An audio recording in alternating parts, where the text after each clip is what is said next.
Bismillah ar-Rahman ar-Rahim, Surah Al-Baqarah, chapter 2, and we will go through verses 104 to 112, 112. The people of the book, their psyche. And these are the references, and this is our contact. The first slide is how the Quran helps to economize human efforts and energies. At a fundamental level, there are two ideologies of life. That human life ends with death, which is the concept of the animalistic outlook, when human beings think that the life will end with death and there is nothing beyond our death. And that is the non-Quranic view of people. Or the concept that human life at the level of the self does not end with physical death. The journey is called Sirat-e-Mustaqim. And we go over it many times, and we understand it now fairly well, that the life does go beyond death at human self's level. We are quite familiar with the ideology or belief system of non-Quranic minds in the world.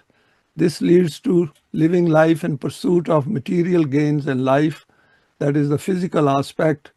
The Quran sums this up by stating, Alhaakumut takasur hatta zurtumul maqabir. We have covered this surah previously, and what it says is that in the pursuit of your material gains, piling of wealth, what happens is that you forget the purpose of life and then you die. Hatta zurtumul maqabir, that you reach cemetery. And then you will find out that you have nothing in the hereafter. And this is not to scare us off. This surah is stating fact before us, that this is how you are going to live life if you do not come to the Quran.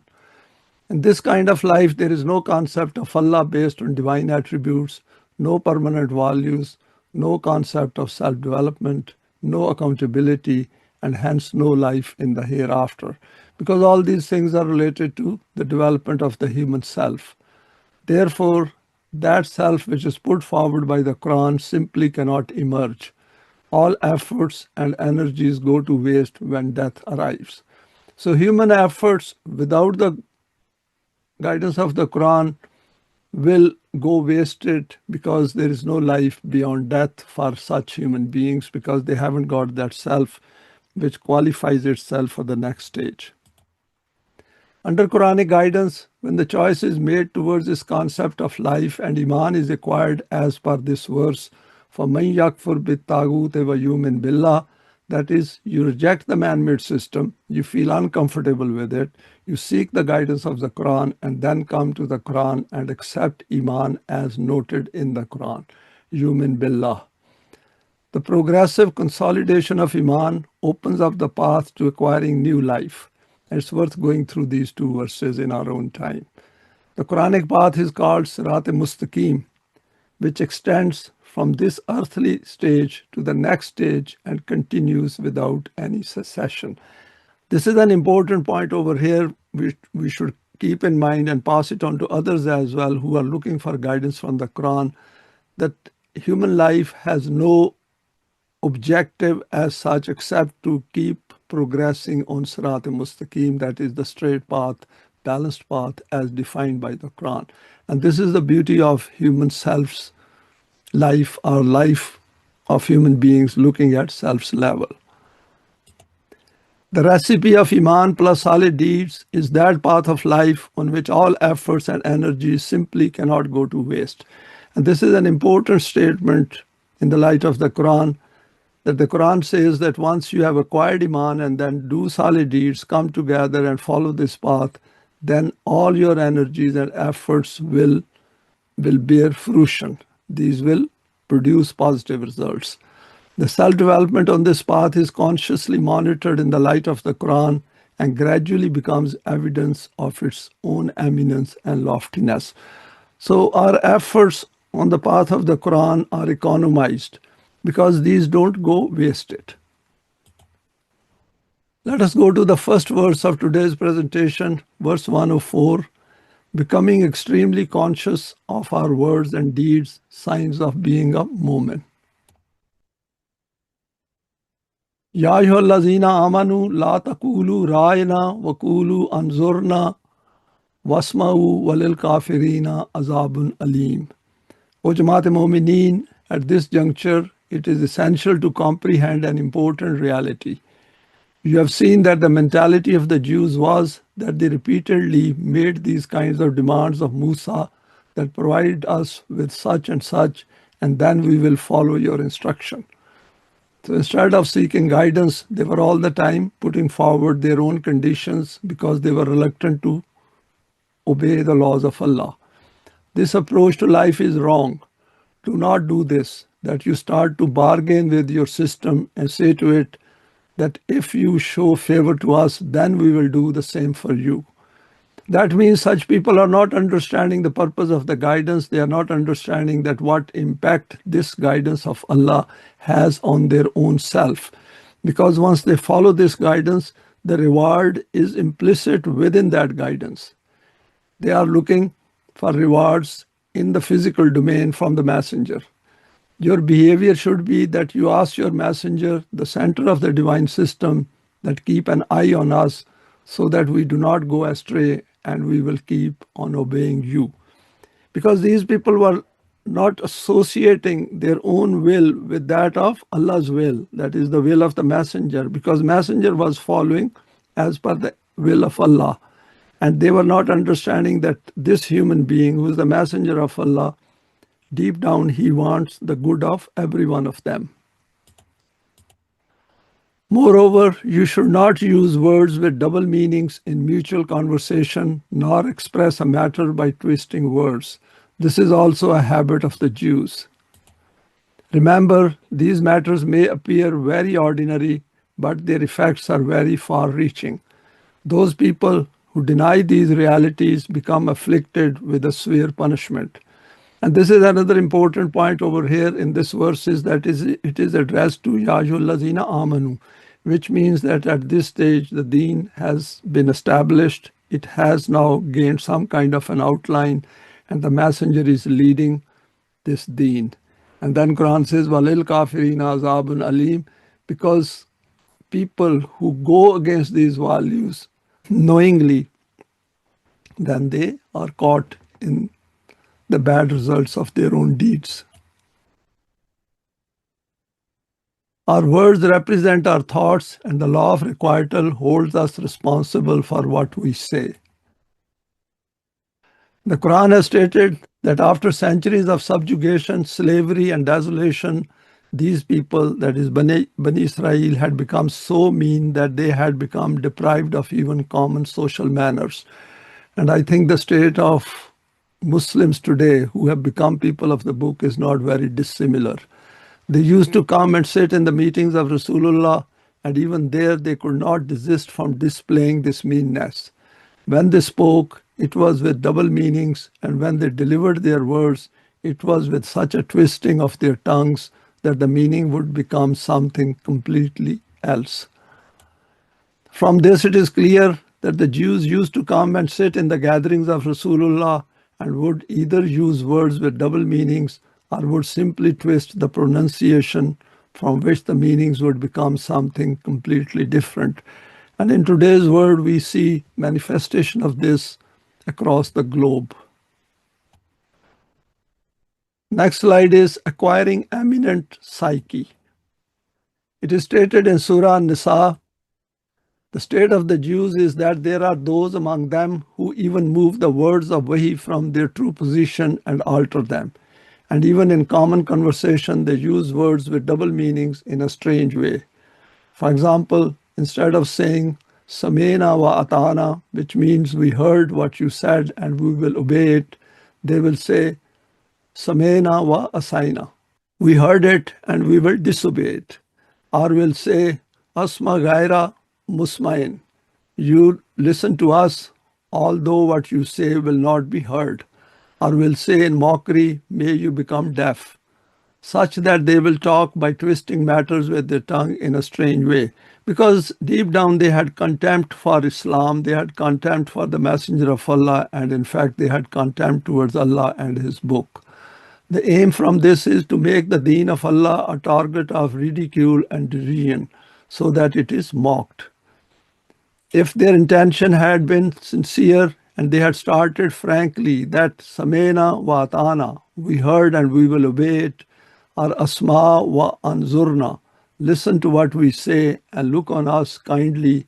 This would have been better for them and the matter would have been set straight and clear. They would have only done this because if their hearts were clear, if they were genuinely looking for guidance. And the Momineen, those who had become genuine Momineen, they were not doing it.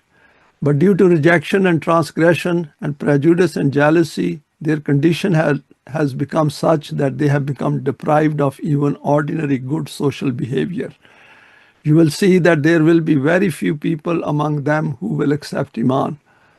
Those people whose mentality has become so mean, how can they accept such a lofty teaching? So such people are not going to come to the Quran, and there is a great instruction for us as students of the Quran. Next verse is 105. The Quran helps us to become eligible for the rahmat of Allah. And rahmat means all kinds of nourishment and growth, which is implicit within the teachings of the Quran.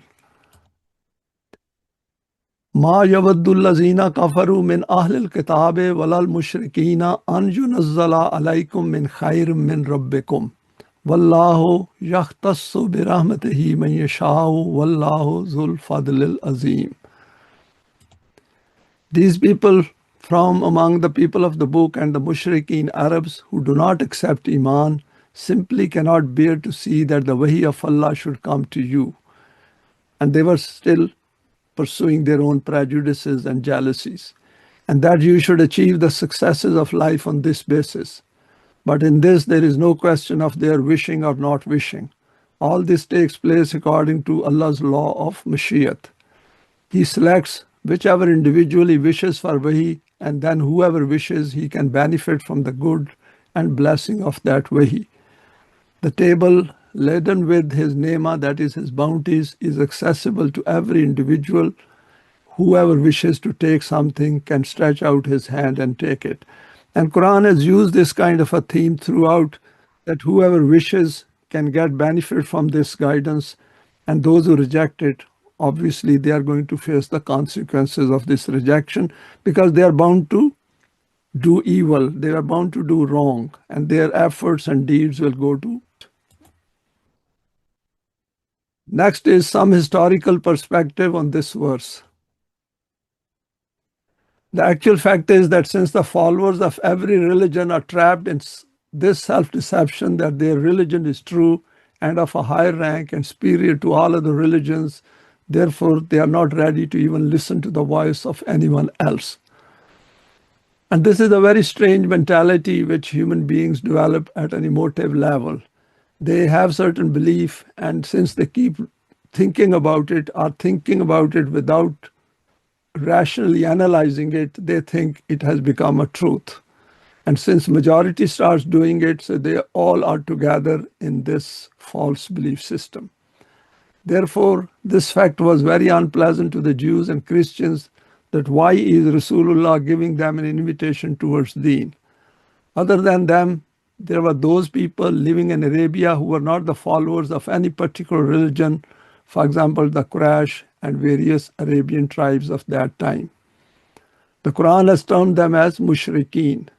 This is a Quranic term, and wherever these mushrikeen of that era are mentioned in this will mean these same people.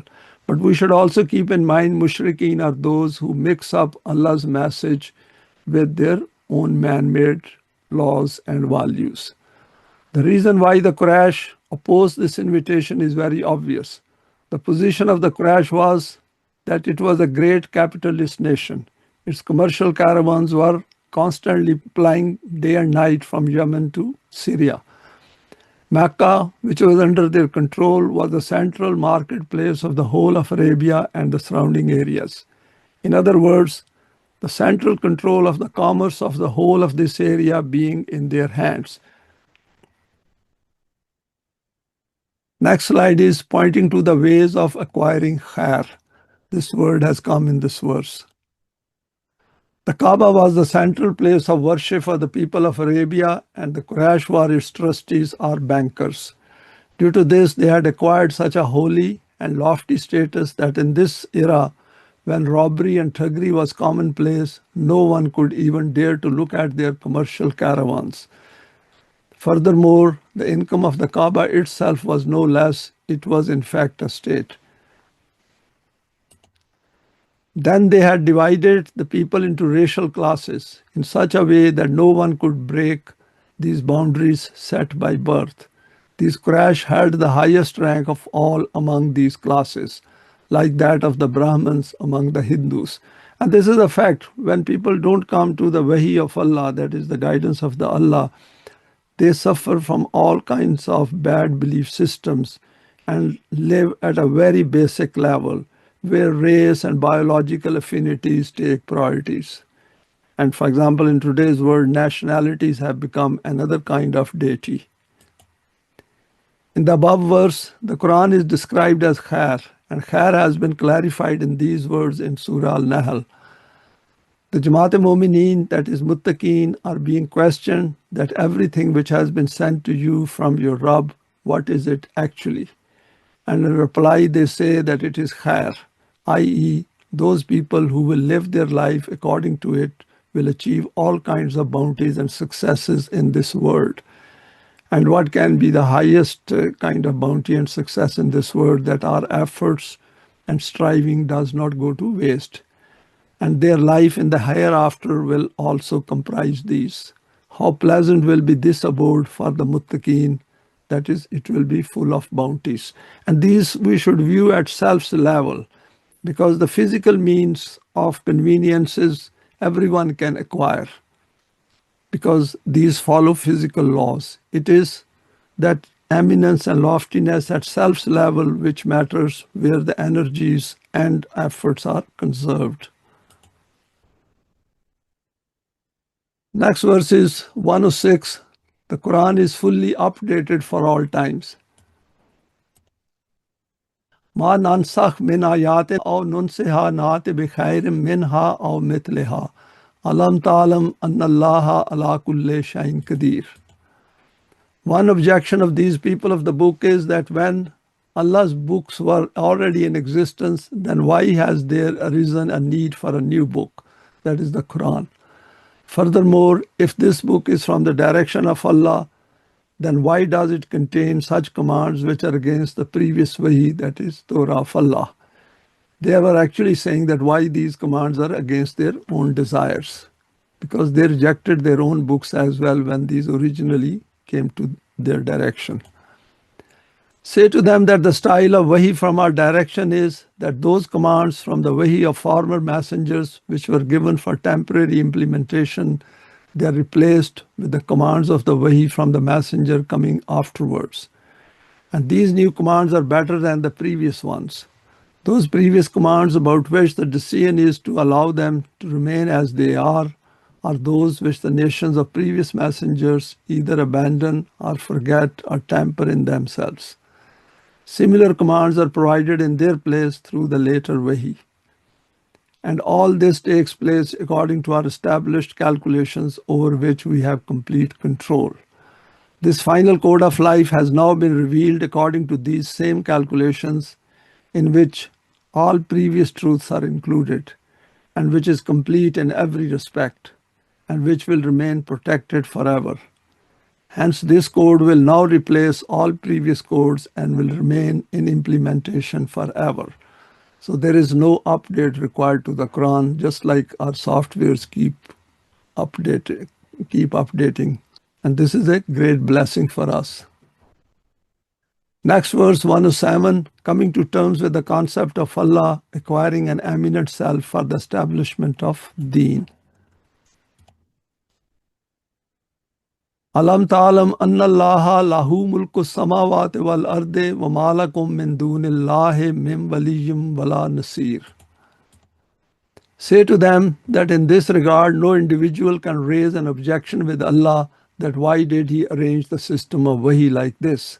These verses are very interesting in some ways, that we should look at it, that these are addressed to the messenger at that time, and now these are addressed to each one of those who are willing to become the flag bearers of this message for rest of the mankind.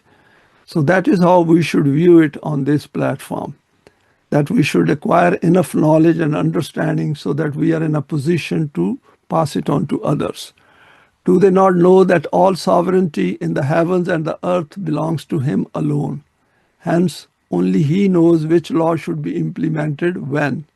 Say to them that if despite this you keep on rejecting obedience to this code of laws, then you will see for yourself that some other code will not be able to be your helper or benefactor in resolving the difficulties of life.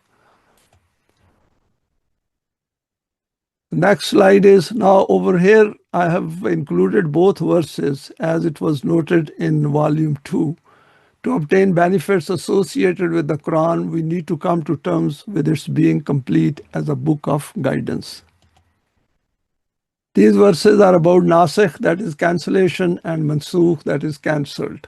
There is a belief system where people think that some of the verses of the Quran have been cancelled. Some even go that far that some of the ahadith have cancelled the verses of the Quran. I myself come across this kind of talking that some of the verses have been cancelled, and when I confronted such people, they were not able to counter the argument. Because Quran is a complete book, nothing is cancelled. A detailed discussion about this important issue has been carried out in volume 1 under verse 3 of Surah Al-Baqarah, where it has been explained that this is not related to the verses of the Quran, it relates to the commands of the former books. It's worth going through this discussion in order to enhance our own understanding, because these things come up when we talk to people from sectarian Islam. Not a single word of the Quran is mansukh, that it has been cancelled. It is a complete book preserved for all times. But we have to understand it, that which part of the Quran is applicable to the era in which we are living. Because progressively we have to understand it as the Deen goes through the transitional phase to the maturity phase, then subsequently some parts of the Quran are not applicable, but rest then become applicable. But whole of the Quran is in place for our guidance. It is all of it a complete and immutable compilation of the divine commands and values. After this, the Momineen are told that you should also understand this fundamental reality, that whatever commands and laws it is the purpose of Allah to reveal, these will be automatically provided in the Quran. And regarding those matters about which nothing will be mentioned, it should be understood that this has been done deliberately. So we should not go into those details which have not been mentioned in the Quran and which are to be sorted out through mutual consultation within the system of Deen. Allah has not forgotten something. Hence, do not start asking your messengers those kinds of questions about these matters which in the past Bani Israel used to ask their messenger Musa. So a lot of education and training is required in order to understand the finer aspects of the system of Deen. Next slide is not coming to terms with the concept of Allah leads to all kinds of uncertainties and doubts. These verses point to some important aspects of the human psyche where doubts and suspicions arise in human hearts and minds regarding the Quranic message. In order to address these issues, the Quran has made it clear that its guidance will only make sense to those who are looking for guidance. And that is another important point, that if we are not looking for guidance and going through the Quran from a sectarian belief system, then we will get nothing from the Quran. We will just be wasting our time, because we will be looking for some kind of a support to our own batil belief system. And Quran has made it clear that there is no contradiction in this book. So if we see any contradiction, that will be because of our own absence of good understanding of the Quran as a system of Deen. It invites man to come to terms with this understanding that his creation is for a higher purpose and everything in the universe is functioning under laws. As there are physical laws, similarly there are laws and values related to his own life at the human level. Physical laws for the animalistic level of existence. For this it is stated, Alam ta'alam anna allaha lahu mulku samawati wal ard. And this is in this verse. Do you not know that to Allah belongs the dominion of the heavens and the earth? If your answer is yes, can you return the earth under his rule through his book by becoming his companions? And I have highlighted this, and this is a very important statement addressing Momineen, that if you think and you see that Allah is mulku samawati wal ard, that it belongs to Allah, then as far as your earth is concerned, which is under the control of pharaohs of the world, can you bring it back from their clutches back to Allah's law? That is, Jamaat-e-Momineen should be able to establish the system, and then it will return to Allah's rule. And this is a big challenge. This question is inviting us to explore this further as much as possible with the knowledge available in today's world to convince ourselves that does this really belong to Allah, under the rule of his book. And we know that the world of 2026, it does not belong to Allah, it belongs to pharaohs of the world. And we can see what is going on in the world. Then the conclusion of the verse is, وَمَا لَكُم مِّن دُونِ اللَّهِ مِّن وَلِيٍّ وَلَا نَصِيرٍ. And besides him, you have neither patron, that is any wali, nor helper, need to relate to his laws. And this is an important point in this slide. We should go through this slide a few times and go through this verse also a few times and try to think that what Allah is telling us when he says, Anna Allaha lahu mulku samawati wal ard, that Allah is the possessor, is the master of the heavens and the earth. That is, it is in his domain. He is sovereign. And what he is asking us to bring his rule in the human world and then see what benefits accrue from that. Next slide, verse 108. The uswa of the messenger is implicit in obedience to the Quran. That is, in order to get the same outcomes which the messenger got in the earlier era of Islam. And uswa means that model by following which we get the benefits. Am turiduna an tasalu rasulakum kama soila Musa min qablu wa man yatabaddal al kufra bil imane faqad dalla sawa as-sabil. In this connection, O Jamaat-e-Momineen, you also need to understand a fundamental fact, and that is that to whatever extent Allah intends to give orders and laws in the Quran, all those will be automatically provided in the Quran. And those matters about which nothing will be said, it should be understood about them that this has been done intentionally. It is not that Allah has forgotten. And this is a very important part of understanding the concept of Allah, that Allah of the Quran does not forget anything. And that should also be the status of Momineen, that they should keep the directions, guidance, values of the Quran in mind all the time and never forget. Therefore, do not start asking those kinds of questions of your messenger about these matters, which Bani Israel used to ask of their messenger Musa before this. The consequence of this incessant questioning was that they made these matters into an immutable Sharia for themselves, which was difficult to follow for all times. Because when we go outside the Quran, we make our own life miserable through our own hands.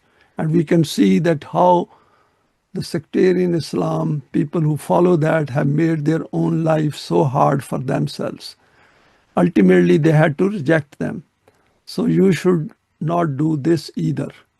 Whichever nation, after embracing Iman, adopts the path of kufr again, the path of prosperity and betterment is lost to it. And Quran over here has said, فَقَدْ دَادَ اللَّهُ سُوَى السَّبِيلِ. They have lost the path. They will never be able to come to the Sirat al-Mustaqim unless they obey the Quran the way it should be obeyed. Next slide, keeping in mind that if the messenger could follow Wahi, so can we. And this is another very important point, that if the messenger as a human being followed the Quran and was able to establish the system of Deen, then all of us as human beings can do it. Of course, first thing is to understand the message of the Quran and accept Iman in it, and then stay together.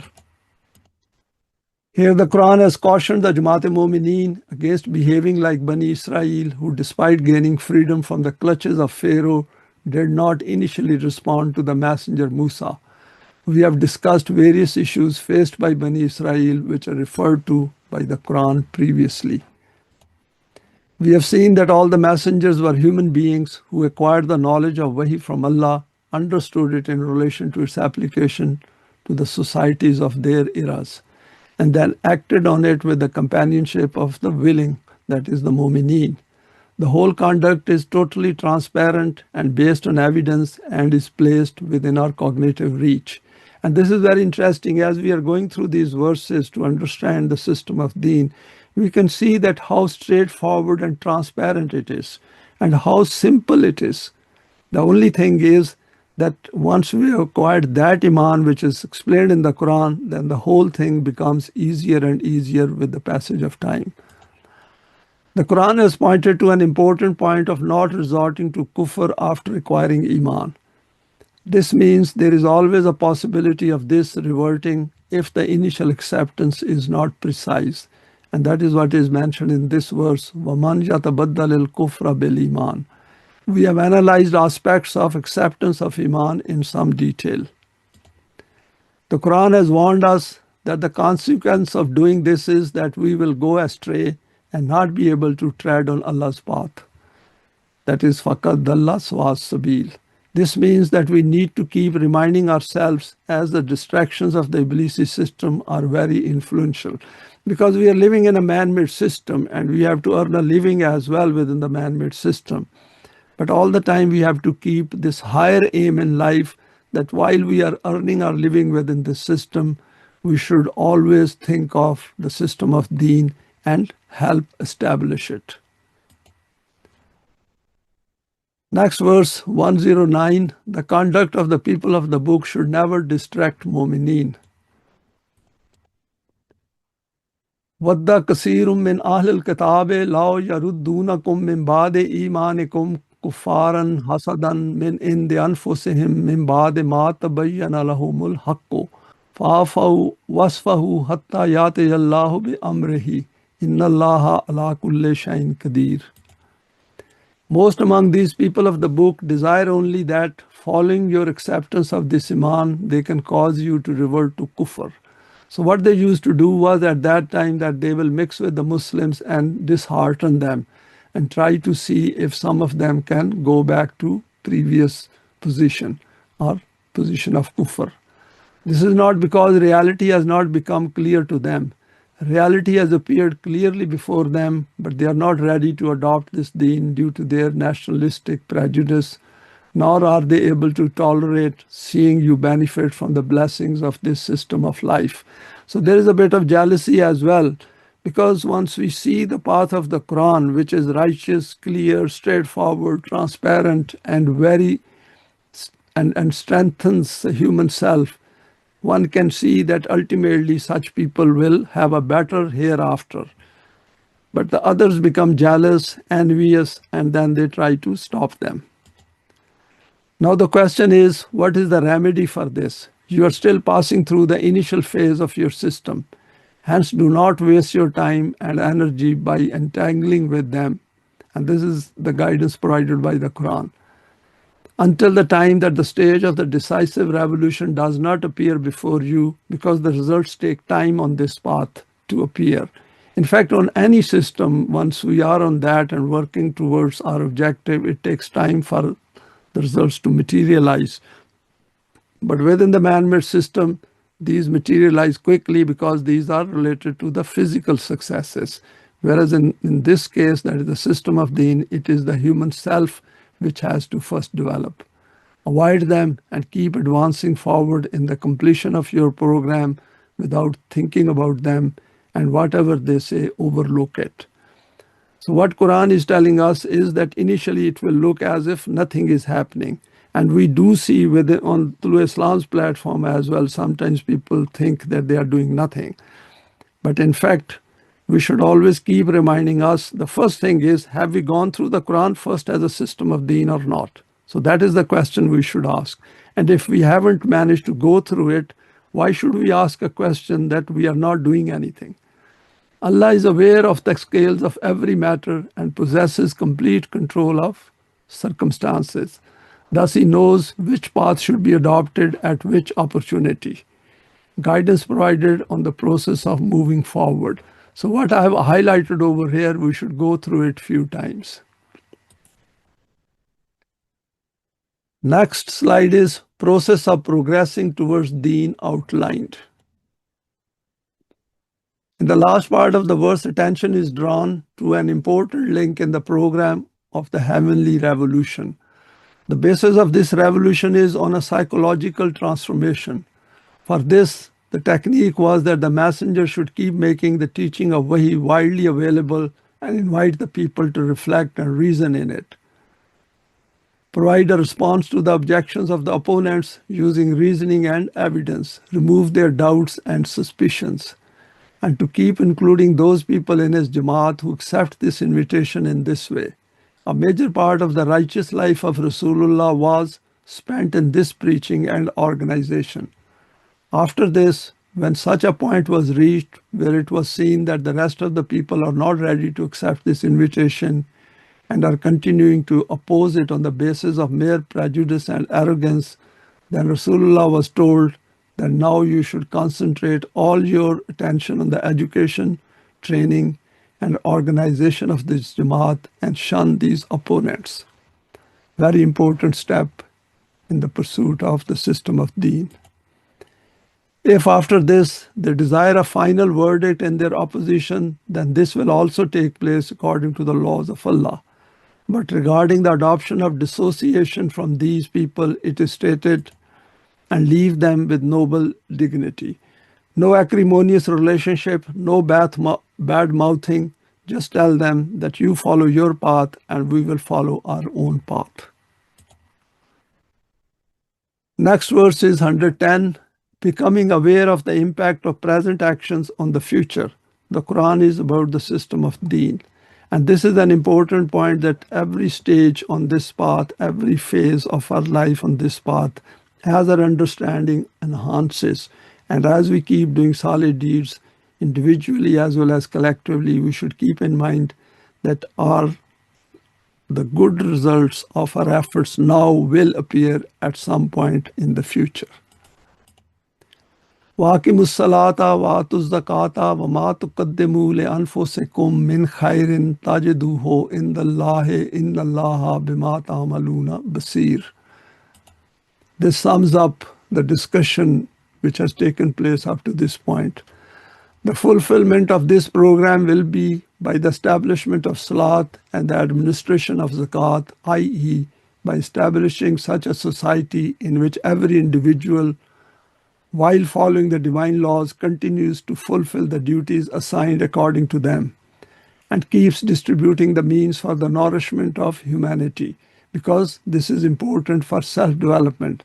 This is important to understand the process, procedure, and also understand other human beings.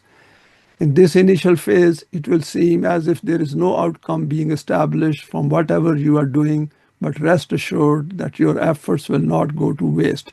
And this is an important point to understand, that it will look as if nothing is happening, but if we assess the state of our self-development in the light of the Quran, using its guidance, we will see that significant change has taken place in our vision and in our outlook. You will see the outcome of your efforts in front of you at the appointed time according to the law of requital of Allah. And that is the important point to keep in mind, that all our efforts on this path will bear fruition. No deed of anyone can remain hidden from the sight of his law of requital. Next slide is the system of Salat and Zakat includes coming to terms with the law of requital and its functioning. Salat and Zakat are two fundamental terms of the system of Deen, and our attention is drawn to these frequently in the Quran. The wording used is Aqimus Salata wa Atus Zakah. to establish salat and execute zakat. There is nothing in reading salat. The whole thing is about establishing a system, Aqimus Salat. In various verses, some of their outcomes are also noted for our guidance. In one place, for example, Waqimis Salata, Inna Salata Tanha Anil Fashai wal Munkar. Establish Salat as this stops from shameful and unjust deeds. This is part of the function of the Islamic State. In another verse, Quran says, Allazina in makannahum fil arde aqamus salata wa atuz zakat. So this functioning of salat and zakat is related to getting power in the land. So if there is no power in the land, both these functions cannot be carried out. So it is a self-deception if we think that by other means we are carrying it out while we are living under the man-made system. These are those who, when established in the land, that is, they are given power as per the law of Allah, they establish salat and execute the functioning of zakat. Then by stating in the next part of the verses, وَمَا تُقَدِّمُوا لِأَنفُسِكُم مِّنْ خَيْرٍ تَجِدُوهُ إِنْدَ اللَّهِ. Whatever khair, that is the good for the society, which should be visible, you will send forward for yourselves, for your later life, you will find it there with Allah. تَجِدُوهُ إِنْدَ اللَّهِ. Relate this to this verse, for example, يَقُولُ يَا لَيْتَنِي قَدَّمْتُ لِحَيَاتِي. And man will say, he will say, I wish I had sent forward for my life. Obviously, all his energies and efforts have gone wasted because he was pursuing the wrong path. And then Quran says, وَالْآخِرَاتُ خَيْرٌ وَأَبْقَى. But the hereafter is better and will endure. So there are numerous verses on this aspect, and we can go through the Quran in our own time. Then attention is drawn towards the law of requital by beautifully wording for the Momineen who do all this. Inna Allaha bima ta'maluna basir. So Quran is saying in a beautiful way at the end of this verse that don't think that your efforts will go waste. Your salat, zakat and khair is bound to produce results because the law of requital is making sure that every deed and thought of yours is being recorded. Always remember, Allah is aware, that is seeing of all that you do. How reassuring is this part of the verse? How will you know that He is ensuring the positive outcomes of your efforts on this path of His? The increase in your knowledge about various aspects of Deen as a system. So increasing knowledge is very important. So reading all these books, listening to these various lectures, and spending time in our own whenever we have to think through the issues. Transformation of yourself, solid deeds coming together. So efforts are required. It is not that without understanding the books and going through them and making an effort to open the pages of the Quran and going through it in our own time, it will help develop ourselves. No way. We have to make an effort, just like becoming a doctor. We have to go through the education and training for that. Next verse is 111. The concept of Jannat is related to human self-development. It is based on evidence. وَقَالُوا لَنْ يَدْخُلَ الْجَنَّةَ إِلَّا مَنْ كَانَ هُودًا أَوْ نَصَارَى تِلْكَ أَمَانِيُّهُمْ قُلْ هَاتُوا بُرْهَانَكُمْ إِن كُنتُمْ صَادِقِينَ. It is interesting that we are going through these verses about Jews and Christians and of course people of the book. And the events which are taking place in the world are exactly related to them. It is there, the people of the book claim that paradise has been allocated specifically for them, Jews and Christians. No one other than them can enter it. This is their complacency, which their self-deception and ignorance has created, because they are not willing to think through the whole issue. They are not relating it to their own deeds and the state of the world around them. They are looking at it in a very myopic way, in a very selfish way. Say to them to distance themselves a bit from their emotions and respond according to knowledge and vision. And if they are truthful in this claim of theirs, then they should present reasons and evidence in support of this. Decisions about facts are not made according to self-satisfying emotions. They are based on knowledge and proof. An instruction for us is that we should not start making opinion without seeking guidance from the Quran. These should be based on facts, evidence, and also relate to some permanent value of the Quran. Next slide is use the Quranic criteria to judge your and others' deeds. So judgment is part of it. Some people think that we should not judge others. This is part of human existence. Here the Quran points to an important aspect of the unbridled human psyche where man finds all kinds of justifications for his own beliefs, with which he is very comfortable. These Jews and Christians believe that paradise is exclusively theirs, hence there is no need to come to the choice put forward by the Quran. This kind of beliefs also exist among sectarian Muslims, that every sect thinks that only their sect will go to the paradise while others will burn in hell. This statement alone is enough to confirm that these people have zero comprehension about self-development, to which the Quran repeatedly draws our attention.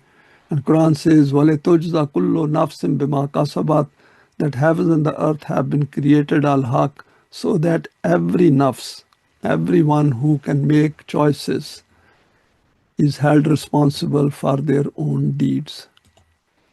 Sectarian Muslims of today are also in the same category, where they are also clueless about the concept of the self put forward by the Quran, despite Iqbal and Pervez and Tolu Islam explaining it, repeatedly highlighting the concept of khudi, that is self or ego, and nafs, of course. Despite living in a state of humiliation and backwardness in the world in every way, they are unwilling to question their belief system. The question is, why do they do this? Because they are on the wrong path. When Tolu Islam draws their attention towards the pure Quran, they do not find it attractive because it goes against their own self-interest and their own desires, and are content with their sectarian versions of Islam consisting of worship and rituals, which simply cannot help in self-development as defined in the Book of Allah. And this holds key to this whole thing, that if we look at it from self-development point of view and check the development of the self in the light of the Quran, then things become extremely clear. No change in psyche, no change in the outer world. This is what the Quran says. It is that simple. We can look at this verse. The verse concludes stating, Hatu burhanakum in kuntum sadiqeen. If whatever you claim to be true, then present concrete evidence for it. Because the Quran is presenting the evidence, the change within our own self points to this fact that our path is correct. We are on the straight path. Because without coming to the Quran, we had no clue about this straight path or Sirat-e-Mustaqim of the Quran. We now go to the next verse, 112. Do not rest till there is full comprehension of the concept of self-development is not gained. And this requires effort, this requires desire. It is exactly like that if we want to achieve something within the man-made system, we have to put in a lot of effort, remain focused, and plan, and then work hard day and night for years and years. Only then we are able to achieve. And in this path as well, there is no shortcut. Bala man aslama wajhahu lillahi wa huwa musinun falahu ajruhu inda rabbihi wala khawfun alayhim wala hum yahzanun. And the verdict of knowledge and proof is that the prosperities and successes of life are not associated with nationalistic tribalism and pleasing desires. There is no human being or no community favorite of Allah. Allah follows His laws, and all these laws are given in the Quran. For these there is an eternal and immutable law, and that law is that whoever bows himself in front of the divine laws, whoever turns his face towards this destination which Allah has defined for human beings, and after that, abandoning oscillation between extremes, lived life in a balanced way according to the Quran, then the outcome of this iman and deed of his will be obtained by him according to the law of requital of Allah. Fairly simple. If we know the law of requital of Allah, we know the values of the Quran, we have accepted iman after rejecting man-made system, the path becomes very visible, transparent, straight, balanced, and then keep pursuing it. The mark of such people will be that there will be neither any fear and danger for them, nor anxiety and grief. And this is inbuilt within the human self-development and then coming together. Next slide is, what is Islam summarized in a few words? Here, Allah has made it very clear that do not make your own false assumptions. And Quran says, Bala man aslama wajhahu lillahi. Nay, whoever submits his whole self to Allah, and it has to be whole self, wajhahu lillahi. And first Quran says, aslama, man aslama, and we know what Islam means. Something to become that which the Quran intends us to become, i.e. makes a firm commitment with his life and possessions on this path. And this is about that commitment which is given in Surah Tawbah, where a mu'min hands over his life and possessions to the cause of Allah. And as a consequence of this becomes wahuwa musinun, creates a balanced self within him to carry out those tasks which create husn in the world. Amanu amilu salihate verifies it using the Quran. So it is about becoming something. It is not something airy-fairy that we have carried out some kind of rituals and in our own heart we believe that we will get some rewards in the hereafter, and in this life we can do whatever we like. What will happen as a consequence of acquiring this new psyche? This will lead towards the system of Rububiyat, which will first help identify the Bani Israelite type mentality, and secondly, will help counter it by following the Quranic value system. These few words revealed next have implicit within them a total psychological transformation if we can appreciate their profoundness. And Quran says, Falahu ajruhu inda rabbihi. In a few words, the Quran is telling us that working for the cause of your Rabb is bound to produce those rewards which are inbuilt in the formula of Iman plus Saleh deeds.